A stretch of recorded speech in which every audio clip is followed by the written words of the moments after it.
active.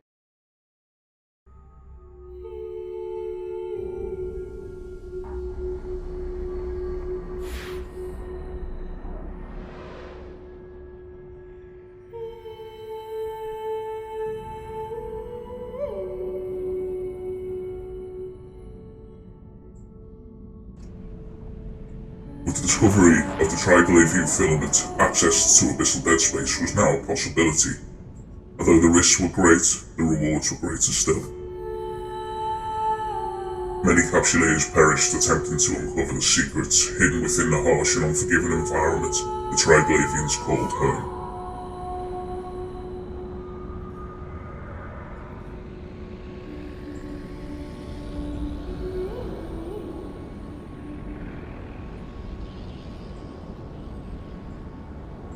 Fueled by a hatred for the alien enemy and a love for risk, one capsuleer began a journey that would lead to the death of thousands of Triglavians, and ultimately his own demise. This is his story.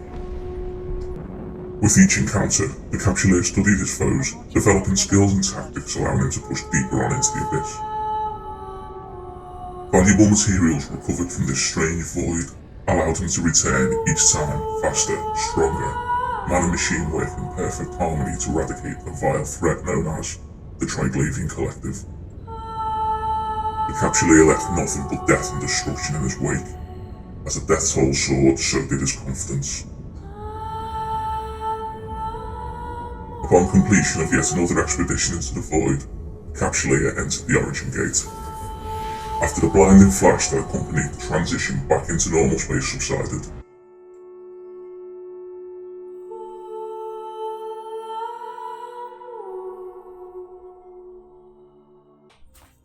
That is right, guys, we got ganked. Basically what happened was, stupidly, I was running these 3 or 4 jumps out of Jita. A couple of guys obviously picked up on the trace that gets left behind. I jumped out and was ganked. So, the good news is it was doing well in the sight. Unfortunately, we never got to try it in a T5. So, week or so has gone by. I've stopped dropping now, so we're going to give it another go. We're going to do it slightly different this time. This time we're going to be trying to run gamma sights. So the idea is it's a very strong passive tank with a little bit of active boost just for when we need it. Now, mainly because I just don't have the money right now, we're sort of having to piece this up as we go along. So for the rigs, we've got 3 medium core defense fields. We're using the rapid lights again. Obviously, we've changed the missiles to accommodate the damage type.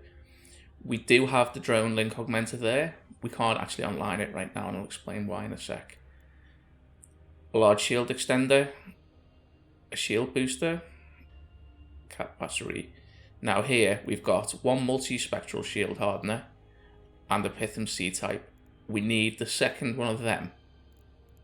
It uses less CPU, so then I can activate the drone link augmenter. Standard afterburner, 3 DDAs. They should easily run 3s, I imagine they'll run 4s as well. And then all we do is we go on, we're going to try and replace these with the Imperial Navy. Obviously we need to swap that out, and then we should be good for 4s and 5s as well. As it stands now, this ship costs 1 billion ISK, but obviously I'm going to be quite rusty. I want to see how this ship performs, because I've not flown this style of ship before, so, well, I've flown this ship obviously, but not with this sort of fit. So we're going to try a quick T3, we're going to see how we get on. Make a little bit of money on the way, and then we'll start moving on from there. Okay guys, let's see what happens.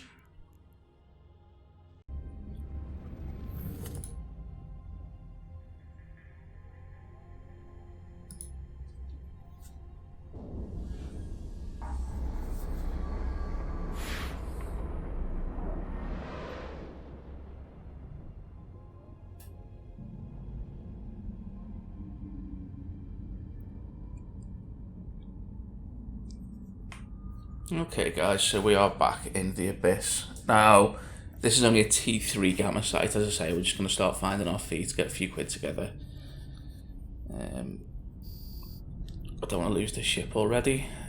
Once I can replace that in one field, we'll start running the T4s, I think. Can use the money I'm making the T4s to replace the DDAs, and then we should be good for T5s, hopefully.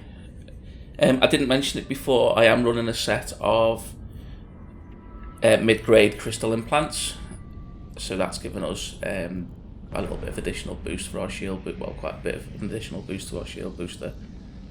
Once I start doing T4s and 5s, I'll also start taking a few boosters with us as well, just in case. I won't use them unless I absolutely need to, but they'll be there just in case.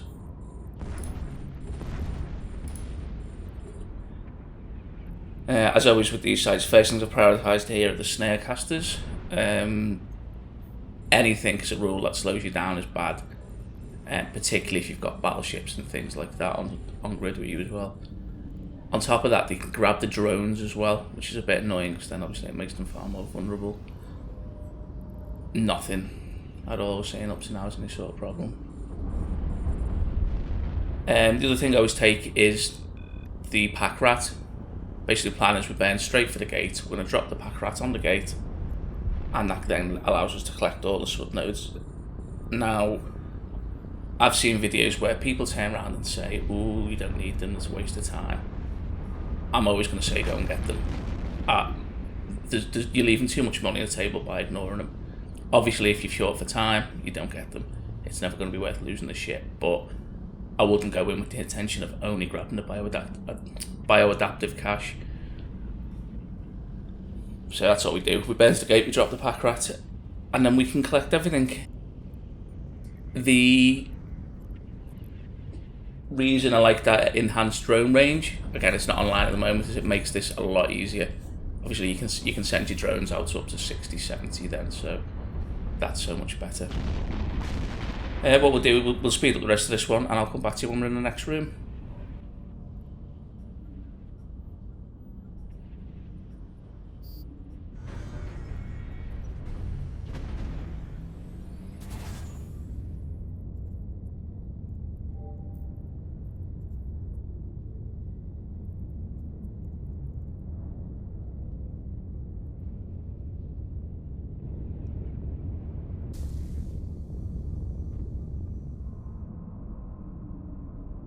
Okay guys, just before we jumped, you notice straight away I activated both my vulnerability fields and my afterburner. Now don't do what I did. I do want you to activate them. However, when you land on grid, don't do anything, don't touch anything. You'll automatically aim at the next grid and you'll keep moving. And you'll get a good, I don't know how long it is, it feels like a good 15-20 seconds of travel before anything will start aggressing towards you. The minute you click something, that's it, it's game on. So for some reason I did it and then just started clicking round, but I'm only running the T3 here, so it is a mistake I can make. That might become more of a problem as you go up to the T4s and T5s.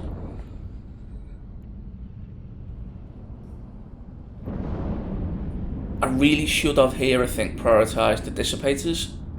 Basically anything that's going to drain your cap's a threat. Now we've got the battery, so we do have a little bit of protection. But once you lose your invuln fields, this ship is paper thin. So keeping those invuln fields up is an absolute priority, and obviously you want to be able to use your shield booster as well. Missiles, nice to have, but in the grand scheme of things, they're doing nowhere near the same level of damage your drones are, so whenever you get a chance, your priorities are always going to be things like tangulars and anything that's going to drain your cap. It's always going to be situational, obviously, but experience will teach you how to make that call. Once again, no real issues. Cap's getting slightly iffy here, so what I'll do is drop the shield booster on the afterburner. The passive tank on this is quite solid anyway, so you don't need to worry too much. But yeah, that's it for that room really. All I'll do now is I'll speed it up and we'll see how we get on.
Okay guys, here we are in the final room. We've got loads of time to spare.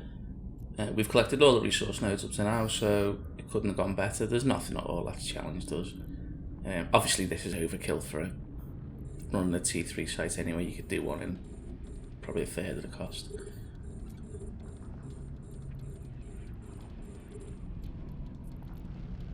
If you come across a room like this where you've got nothing but small targets, quite often it's worth just splitting your drones onto individual ones, just getting the most out of damage. Particularly if there's nothing you see that's gonna, it's gonna worry you in any way. Your missiles can take one, your drones can take one each.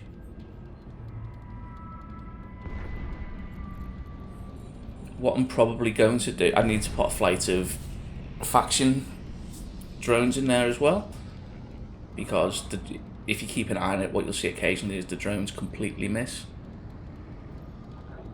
So the faction drones give us slightly better tracking but a little bit less damage, so in situations like this it's probably worth it. But again, there's going to be nothing to worry about here. All we'll do now, we'll fast forward through the end of this site, we'll get back, we'll have a quick chat about where we're going next, have a little look at the loot we got. So I shall see you there.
Okay guys, here we are back in the station. Not much to say about the run, to be honest. There was nothing challenging whatsoever. Loot was pretty poor. We got nearly 8 mil in the surveys, 2.6 mil for the 0-point condense, and 1.6 for the crystal and nitrogen. Always well worth picking up, because when you find blueprints, particularly things like Kikimora, that's pretty much everything you need to build them, and you can make some really good money on it, so just keep saving them up. most of the money in these sites, particularly the lower end ones, is always going to be the luck drops, like the specialist skill books and that kind of thing. But I think threes are a nice balance. You don't have to invest too much money. You can do it in a 400 gila. You can do higher than that, but you can consistently do it on T3s, and it makes for good practice. Next time, what we're going to do now, next one you see is going to be a T4, once I've replaced that standard in Runfield, and then hopefully we'll push on to the T5s. You might see, guys, I did something a little bit different with the intro this time, so I'd really appreciate some feedback on that, whether it's good or bad, just so I know if it's worth my time. Basically, I really enjoyed doing it, but if you guys hate it, then there's not a lot of point. But other than that, guys, thanks very much for watching, and I will see you in the next one.